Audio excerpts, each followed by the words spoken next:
warahmatullahi wabarakatuh. Perkenalkan, nama saya Anjani dengan NIM R1C122057, jurusan Teknik Geologi, Fakultas Matematika dan Ilmu Pengetahuan Alam, Universitas Halu Oleo. Di sini saya akan menjelaskan salah satu jenis gunung api yang ada di Indonesia, yaitu Gunung Api Guntur. Baik, langsung saja. Gunung Api Guntur ini adalah gunung api yang terletak di Jawa Barat, Indonesia. Gunung ini memiliki ketinggian sekitar 2.249 meter di atas permukaan laut. Gunung api ini termasuk dalam cincin api Pasifik dan merupakan bagian dari Pegunungan Halu. Gunung Api Guntur ini terkenal dengan aktivitas vulkaniknya yang tercatat sejak zaman prasejarah. Meskipun tidak seaktif beberapa gunung api lain di Indonesia, tetapi perlu diawasi karena potensi ancaman letusan. Gunung Api Guntur juga dikenal dengan pemandangannya yang indah dan trekking yang menarik bagi para pendaki. Gunung ini terakhir meletus pada tahun 1847, tetapi sejak itu telah mengalami sejumlah aktivitas fumarolik dan gempa sebagai bagian dari kompleks Gunung Api Guntur, tetap menjadi objek penelitian dan pemantauan oleh para ilmuwan guna memahami potensi bahaya vulkanik di wilayah tersebut. Gunung Api Guntur ini memiliki tipe erupsi eksplosif.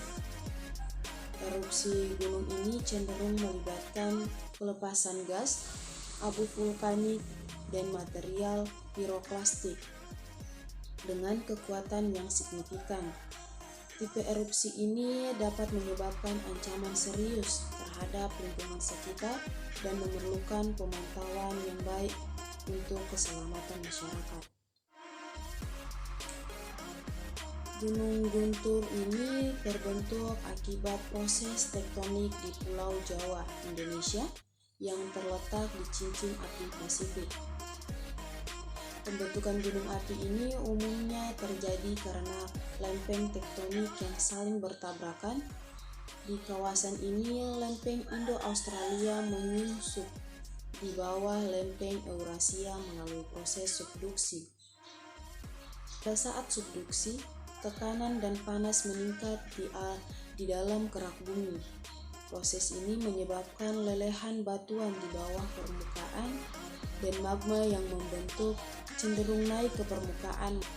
Gunung Guntur yang terletak di Jawa Barat ini memiliki sejarah aktivitas vulkanik yang panjang, di mana beberapa catatan sejarah letusan gunung ini yaitu pada masa era prasejarah. Gunung Guntur ini telah aktif sejak zaman prasejarah dengan jejak aktivitas vulkanik yang melibatkan letusan dan pembentukan kubah lava. Pada era kolonial, selama masa penjajahan Belanda di Indonesia, catatan-catatan sejarah mencatat aktivitas letusan gunung ini.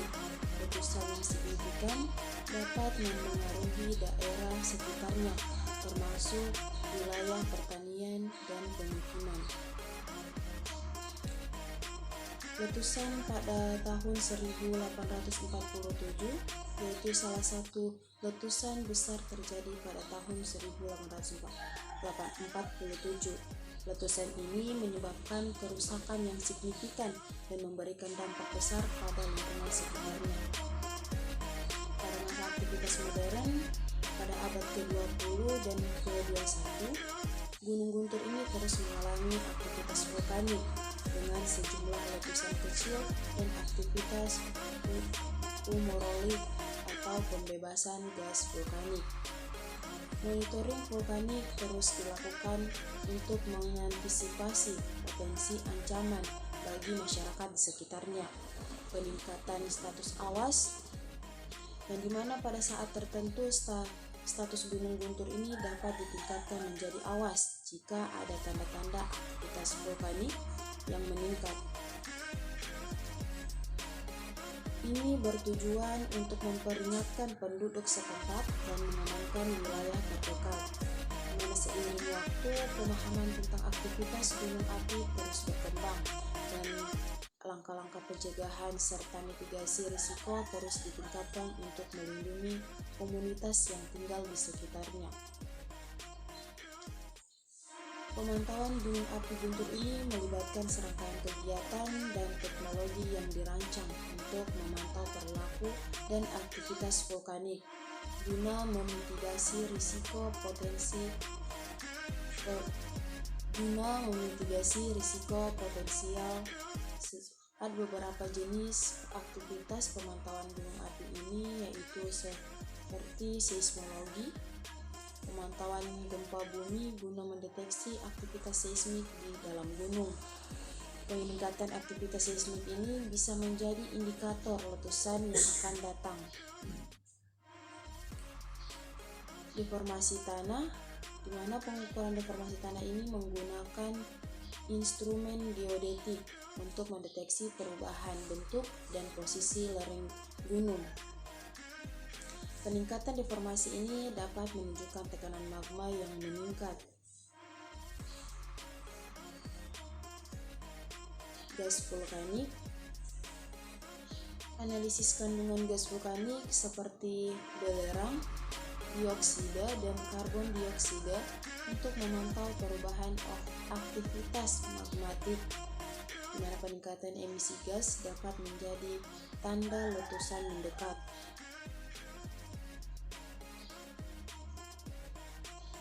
Penginderaan jauh. Penggunaan citra satelit ini dan drone untuk memantau perubahan visual di permukaan gunung, termasuk perubahan bentuk dan distribusi material vulkanik. Pemantauan suhu. Memantau suhu gunung dan fumarole atau lubang pembuangan gas untuk mendeteksi perubahan yang dapat mengindikasikan aktivitas vulkanik. Pemantauan lahar. Sistem peringatan dini dan pemantauan aliran lahar menggunakan sensor di sepanjang sungai untuk mendeteksi dan memberi peringatan dini ketika lahar terjadi.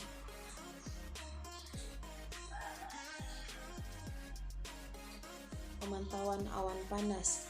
Mendeteksi dan memantau awan panas yang dapat terbentuk selama letusan untuk memahami distribusi dan intensitasnya.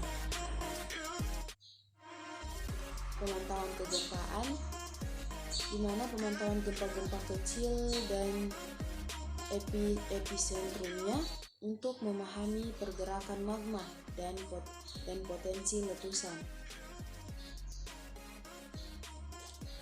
Pemantauan eksternal, berkoordinasi dengan badan pemantauan vulkanik regional dan internasional untuk mendapatkan informasi lebih luas dan dukungan.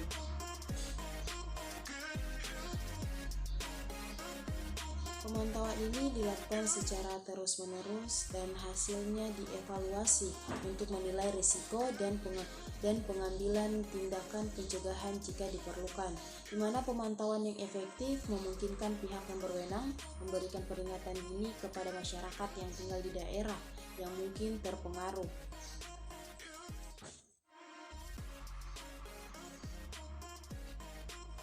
Gunung api Guntur ini adalah gunung berapi yang terletak di Kabupaten Garut, Jawa Barat, Indonesia. Gunung ini termasuk dalam kawasan Taman Nasional Gunung Ciremai dengan ketinggian sekitar 2.249 meter di atas permukaan laut.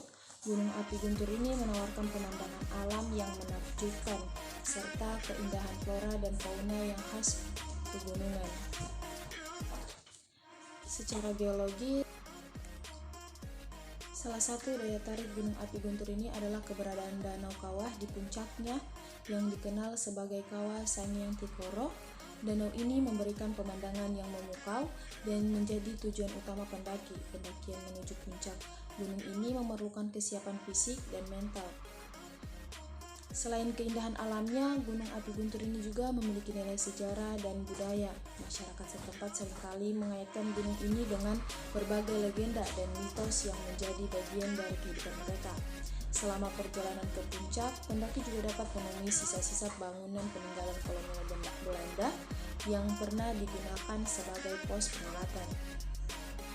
Gunung Guntur, sebuah perwakilan megah dari keindahan alam di Indonesia yang terletak di Provinsi Jawa Barat dengan koordinat sekitar 724 derajat lintang selatan dan 107,85 derajat bujur timur. Gunung ini menghiasi langit-langit Garut dengan ketinggian mencapai sekitar 2.249 meter di atas permukaan laut, berada dalam cincin api Pasifik. Gunung Guntur ini menjadi salah satu manifestasi geologi yang menarik di Pulau Jawa. Dikenal sebagai gunung berapi aktif, Gunung Guntur telah menarik perhatian para peneliti dan penggemar alam selama bertahun-tahun. Salah satu ciri khasnya adalah adanya aktivitas fumarola yang dapat teramati, menandakan adanya proses geologi yang terjadi di dalamnya. Kawasan sekitar Gunung Guntur ini memiliki kekayaan biodiversitas yang luar biasa, menciptakan lanskap yang memukau dan menjadi rumah bagi flora dan fauna unik. Gunung Guntur tidak berdiri sendiri sebagai kerucut tunggal, yang mana di bagian puncaknya dicirikan dengan adanya kerucut-kerucut tua bekas titik erupsi yang merupakan satu kelompok besar Gunung Guntur. Dari kelompok besar Gunung Guntur ini nampak dua buah kaldera, yaitu kaldera Pangkalan di sebelah barat dan kaldera Gandapura di sebelah timur. Dengan terbentuknya kedua kaldera itu, maka terbentuk pula rekahan-rekahan yang memanjang, di mana kemudian muncul kerucut-kerucut gunung api. Di antaranya Gunung Gajah, Gunung Gandapura, Gunung Agung, Gunung Picung, dan Gunung Batu Susun. Deretan gunung api yang lebih mudah adalah Gunung Masigit, Gunung Sangiang, Buruan, Gunung Parupuyan, Gunung Kabuyutan, dan Gunung Guntur yang merupakan gunung api termuda dan paling aktif sampai sekarang. Gunung Putri yang terletak agak jauh di selatannya kemungkinan merupakan salah satu kerucut parasit dari kelompok Gunung Guntur ini. Untuk Gunung Guntur ini di sebelah utara berbatasan dengan dataran tinggi Leles, sedangkan di sebelah timur dan selatan berbatasan dengan dataran tinggi Garut, dan di sebelah baratnya berbatasan dengan Gunung Kunci, Sangat, Rakutak, dan Kawah Kamojang. Morfologi kompleks Gunung Guntur ini mempunyai kemiringan yang sangat bervariasi, antara 20 sampai 750.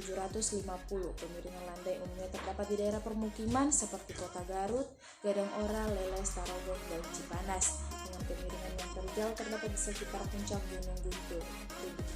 Kemiringan landai umumnya terdapat di daerah permukiman seperti Kota Garut, Gadang Ora, Leles, Tarogong, dan Cipanas. Sedangkan kemiringan yang terjal terdapat di sekitar puncak Gunung Guntur.